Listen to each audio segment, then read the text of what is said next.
So good morning students, हम लोग discuss कर रहे थे चैप्टर नंबर 5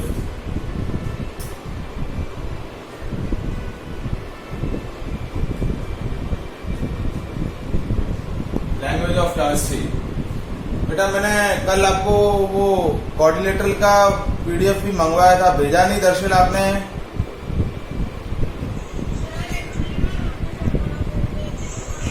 हाँ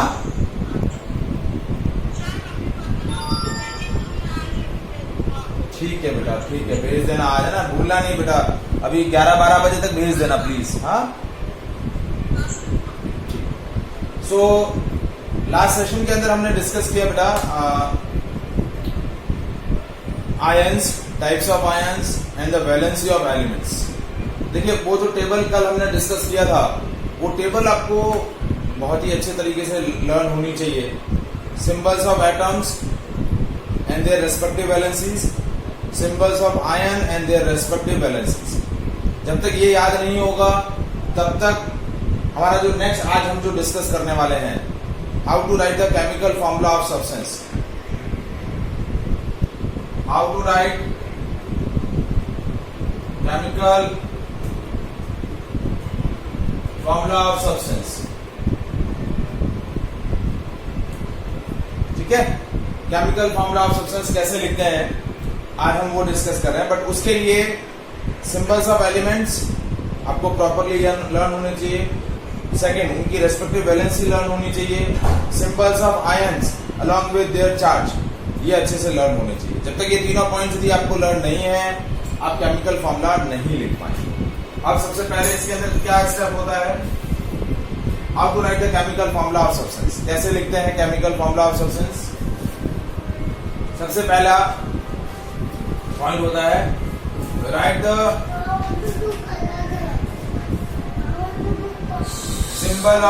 symbols of elements present in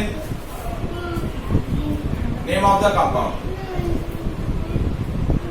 जो भी आपको कंपाउंड का नेम दिया है, जिसका फॉर्मूला आपको लिखना है, उसमें जो भी डिफरेंट एलिमेंट्स प्रेजेंट है उनके सिंबल्स आपको लिख देने हैं। ठीक है, स्टेप सेकंड क्या करना है, write their respective valencies below to their symbols.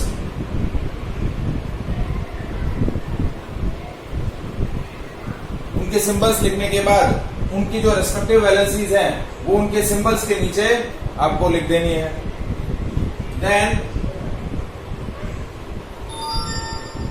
crisscross the valencies of elements with their symbols। Valencies को क्या करना है, सिंबल के साथ क्रॉस इंटरचेंज कर देना, क्रिस क्रॉस यानी क्रॉस इंटरचेंज कर देना। मतलब कैटायन की जो वैलेंसी होगी वो एनायन के साथ अटैच होगी और एनायन की जो वैलेंसी होगी वो कैटायन के साथ अटैच हो जाएगी। So crisscross the valency of element with their symbols and write their valencies in subscript.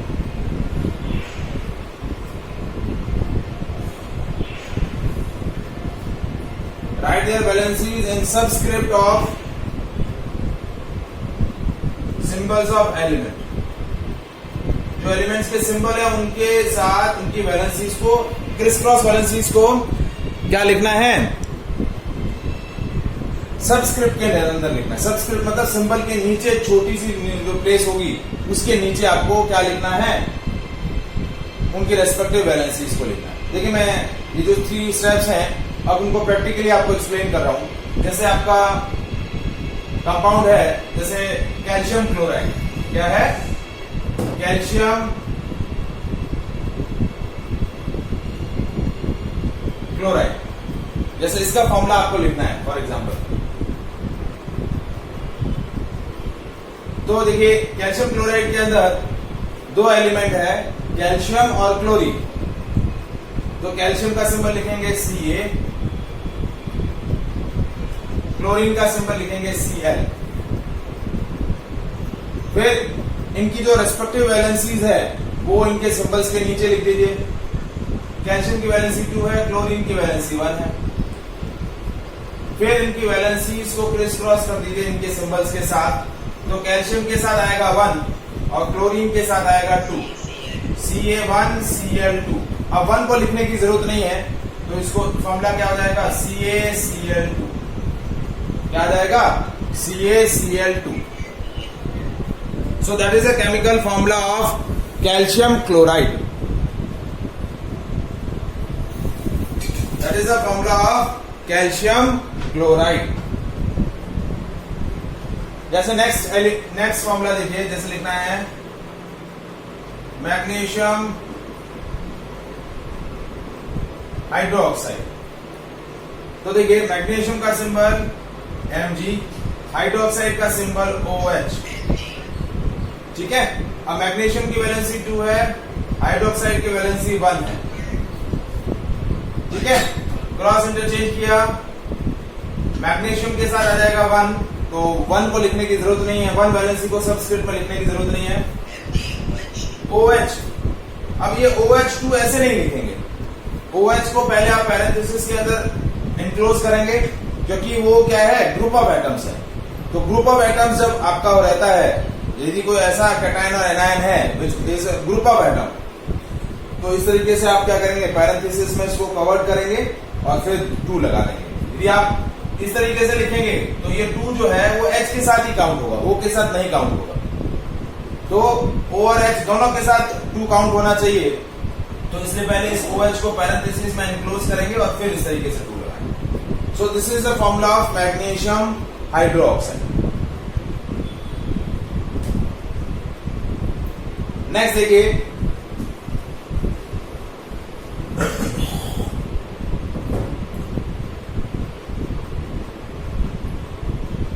Aluminium sulphate. Aluminium का फॉर्मूला Al, उसका सिंबल Al, सल्फेट का SO4।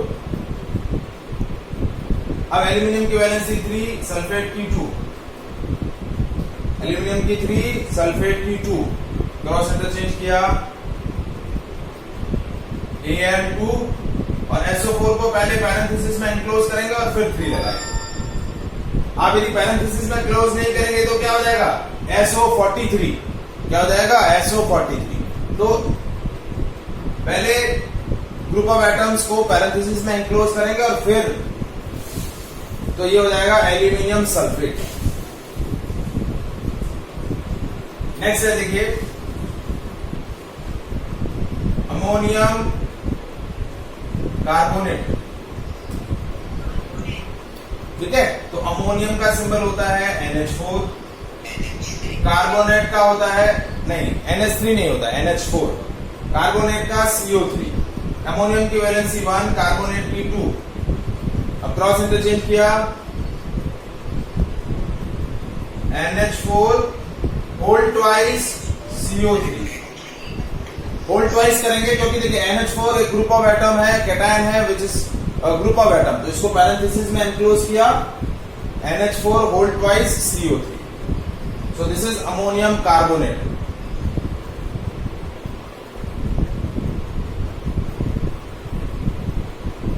आया समझ में?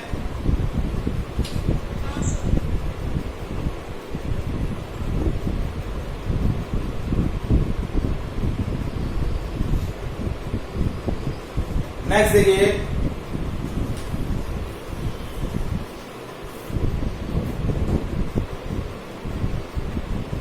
Zinc oxide. अब देखिए जिंक का सिंबल Zn, ऑक्सीजन का O। जिंक क्या, वैलेंसी 2, ऑक्सीजन की वैलेंसी भी 2। अब यदि वैलेंसी आपकी सिंप्लीफाई हो सकती है तो सिंप्लीफाई कर देंगे, ये 1 और ये 1 सिंप्लीफाई हो गई, तो ये हो गया जिंक ऑक्साइड Zn। यदि वैलेंसी, दोनों वैलेंसी और सिंपलर नंबर में कन्वर्ट हो सकती है तो इस तरीके से उसको क्या कर देंगे, सिंप्लीफाई कर देंगे। नेक्स्ट देखिए,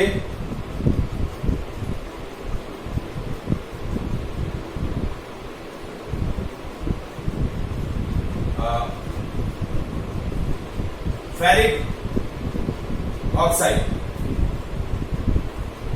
तो देखिए आयरन और ऑक्सीजन, अब फेरिक है तो फेरिक के अंदर आयरन की वैलेंसी कितनी होगी 3, फेरस होता तो 2 और ऑक्सीजन की 2, क्रॉस इंटरचेंज किया Fe2O3, क्या होगा Fe2O3। Is it clear? Any doubt in this part?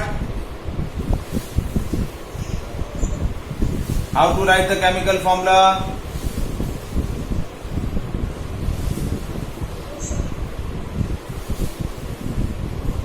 Clear हो गया?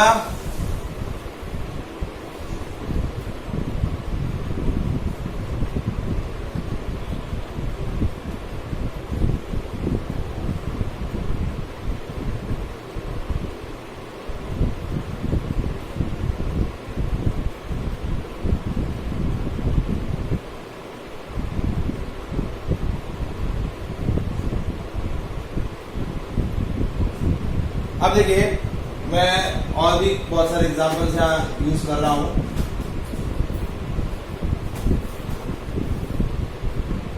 कि कैसे केमिकल फॉर्मूला आपको लिखना है।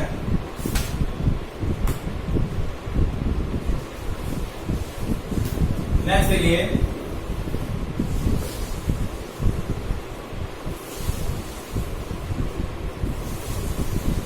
सोडियम सल्फाइड, ठीक है, तो सोडियम का सिंबल Na, सल्फाइड का SO3, ठीक है, सोडियम की वैलेंसी 1, सल्फाइड की 2, क्रॉस इंटरचेंज किया Na2SO,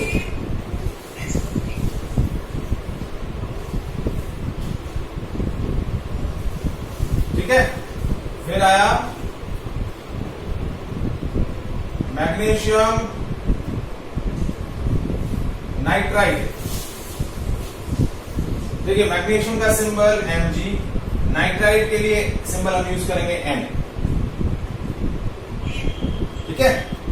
अब मैग्नीशियम का वैलेंसी 2, नाइट्राइड का 3, ठीक है, क्रॉस इंटरचेंज किया Mg3N2। This will be the formula of magnesium nitride.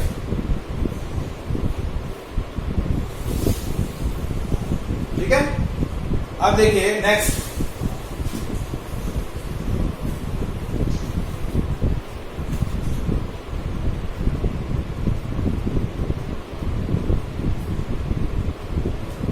Calcium carbonate.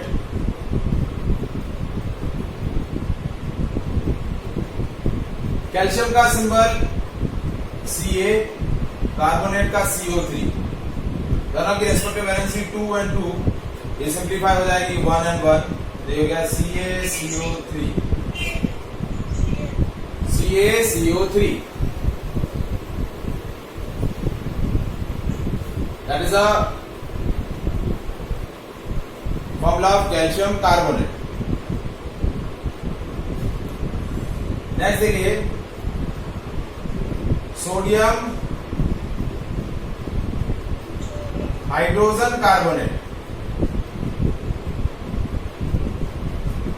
तो सोडियम का सिंबल Na, हाइड्रोजन कार्बोनेट का HCO3,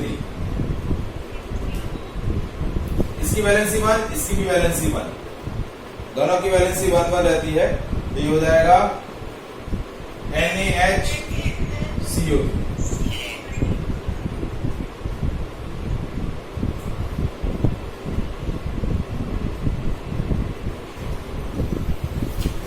Is it clear?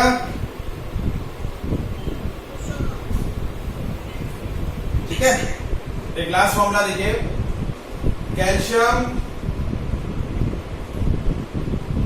Phosphate.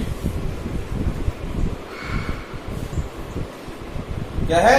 Calcium phosphate. तो अब दिख रहा है बेटा?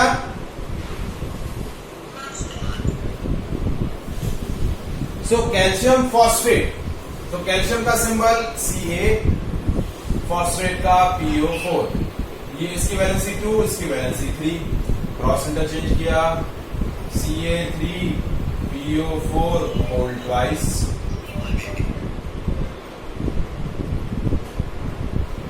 तो ये हो गया कैल्शियम फॉस्फेट।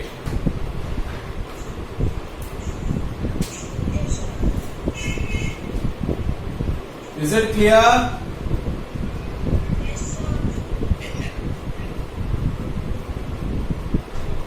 अब इसके अंदर सेकेंड वैरायटी क्या रहता है कि पहला वैरायटी क्या था कि आपको नेम दे दिया था, you just right the formula.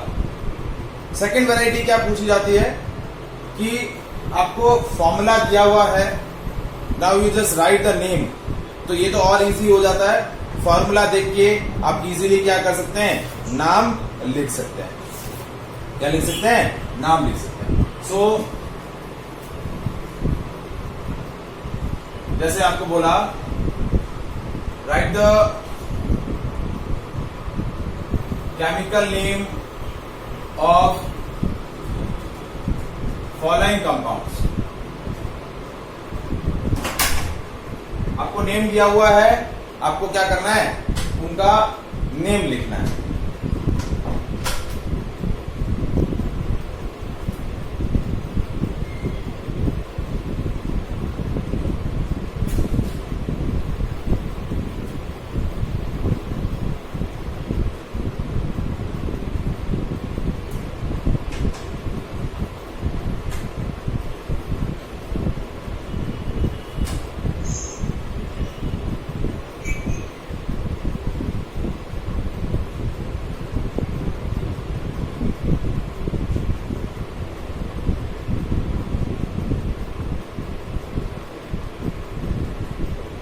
ठीक है, जैसे ये कुछ कंपाउंड दिए हुए हैं आपको, जिनके फॉर्मूलाज आपको दिए हुए हैं, आपको इनके नेम लिखने हैं।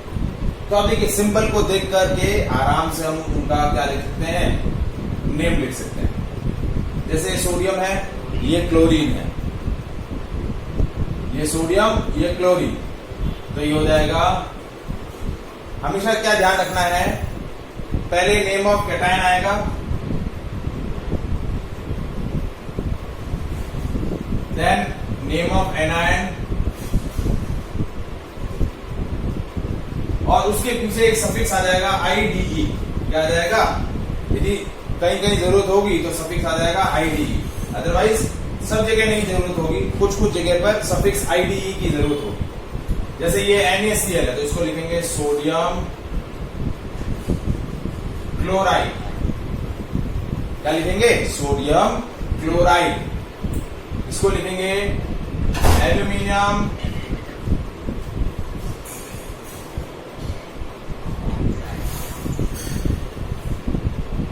ऑक्साइड। इसको लिखेंगे मैग्नीशियम क्लोराइड। इसका नेम क्या होगा? Zinc sulphate.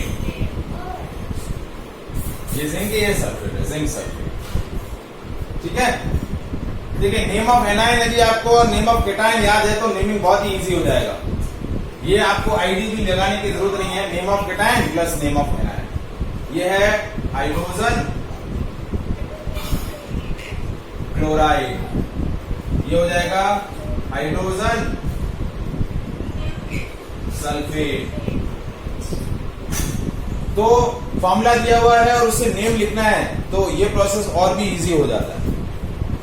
क्या हो जाता है? और भी ज्यादा इजी हो जाता है। Is it clear? Any doubt in this part? ठीक है, नेक्स्ट आपका जो टॉपिक है, आई थिंक मैं चेक कर लेता हूं।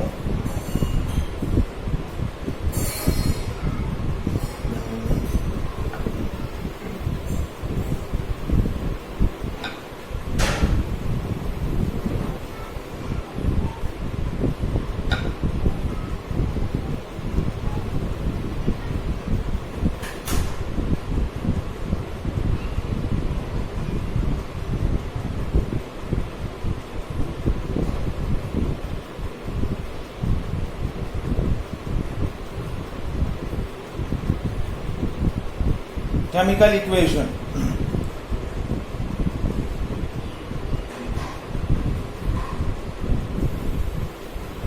ठीक है,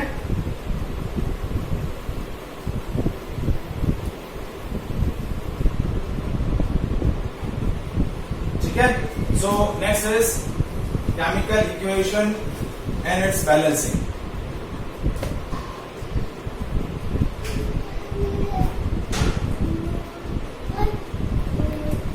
chemical equation and it's balancing. ठीक है, तो अब सबसे पहले आता है कि what is chemical equation. Chemical equation क्या होता है? So before discussing the chemical equation, first will discuss what is chemical reaction. ठीक है, इक्वेशन को रिप्रेजेंट करने से पहले हमें पता होना चाहिए कि केमिकल रिएक्शन क्या होता है। Chemical reaction is basically chemical change, a process through which reactants converts into products. So that process is known as chemical reaction. Process through which reactants converts into the product is called chemical reaction. अब reactant क्या होता है? Reactants are those chemical substances which take participate in the reaction. Those chemical substances are called reactants, and those chemical substances which are formed through the chemical reaction with the new properties are called products. तो मतलब reactant से product में convert होने का जो process है वो क्या बोला जाता है? Chemical reaction. क्या बोला जाता है? Chemical reaction. और केमिकल इक्वेशन क्या होता है? उसी केमिकल रिएक्शन का सिंबॉलिक रिप्रेजेंटेशन। जब मैं किसी भी केमिकल चेंज को या किसी भी केमिकल रिएक्शन को जिसके अंदर रिएक्टेंट्स प्रोडक्ट के अंदर कन्वर्ट हो रहे हैं,